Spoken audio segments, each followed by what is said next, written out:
खबर की ओर बढ़ते हैं। ओला इलेक्ट्रिक का लगता है शेयर का फ्यूज ही उड़ गया है। चौथी तिमाही में घाटा दोगुना से ज्यादा बढ़कर आया है, जिसके बाद शेयर इस वक्त आप देखिए लगभग 6% तक का नीचे जाता हुआ नजर आ रहा है। पूरी रिसर्च के साथ मेरी सहयोगी सृष्टि शर्मा जुड़ चुकी हैं। जी सृष्टि, बताएं आखिर क्या चिंताएं हैं? जी हाँ, ओला इलेक्ट्रिक का फ्यूज ज़रूर उड़ते हुए नज़र आ रहा है, क्योंकि जहां बाकी की अन्य टू व्हीलर इलेक्ट्रिक कंपनियां जो हैं फास्ट चार्ज कर रही हैं, वहीं ओला इलेक्ट्रिक शायद किक स्टार्ट करने में से भी बहुत दूर है। अगर हम नंबर्स की बात करें तो एक बार फिर यहाँ पे निराशा हाथ लगी है, क्योंकि मैनेजमेंट जो है अब तक वादे तो बहुत बड़े करते हुए नजर आया, electric two wheeler revolution, gross margin improvement, ना जाने क्या क्या, बट वो नंबर्स पे पैन आउट नहीं हो रहा है।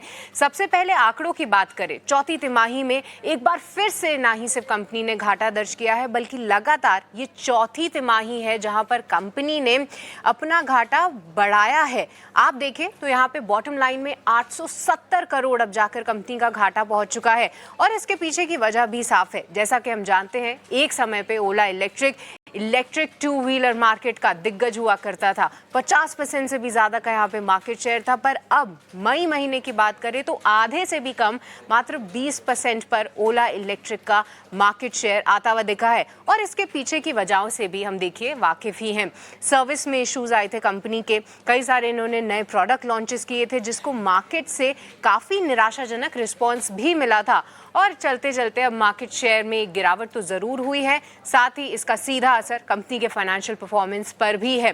कंपनी का ये कहना जरूर था बीती तिमाही के नंबर्स थोड़े से बेहतर होंगे ग्रॉस मार्जिन के फ्रंट पे। तीसरी तिमाही से चौथी तिमाही उनके मार्जिन इंप्रूव होने नजर आने चाहिए, बट उसके ठीक विपरीत होता हुआ नजर आया, जहां पे ग्रॉस मार्जिन में करेक्शन रहा।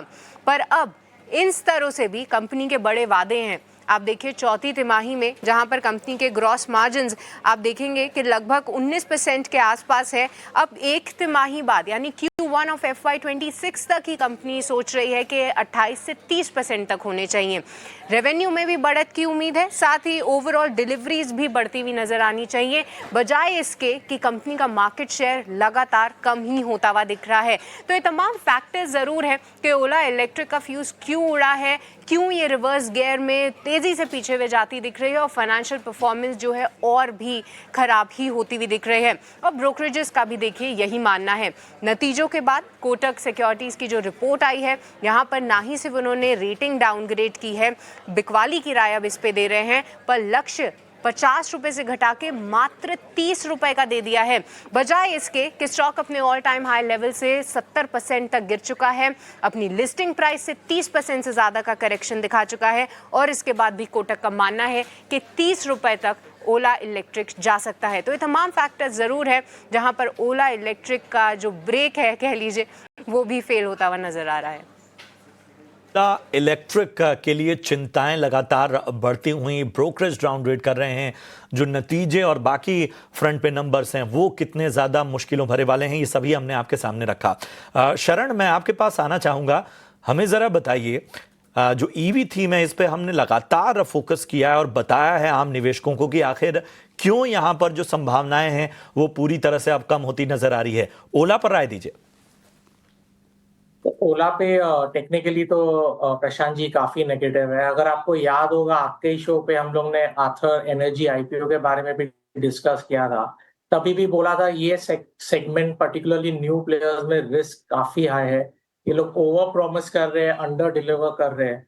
ओला की एक और बात अगर आपको ऐसी फंडामेंटली बता देता हूँ, कंपनी ने एक फॉरवर्ड लुकिंग स्टेटमेंट दिया है जहां उन्होंने कहा है नेक्स्ट क्वार्टर में वो 65,000 यूनिट्स बेचेंगे, और लास्ट ईयर सिमिलर क्वार्टर में उन लोगों ने 1,25,000 यूनिट बेचे हैं। तो कंपनी खुद ही एक्सेप्ट कर रहा है आगे चल के हमारे सेल 50% से गिर चुके हैं।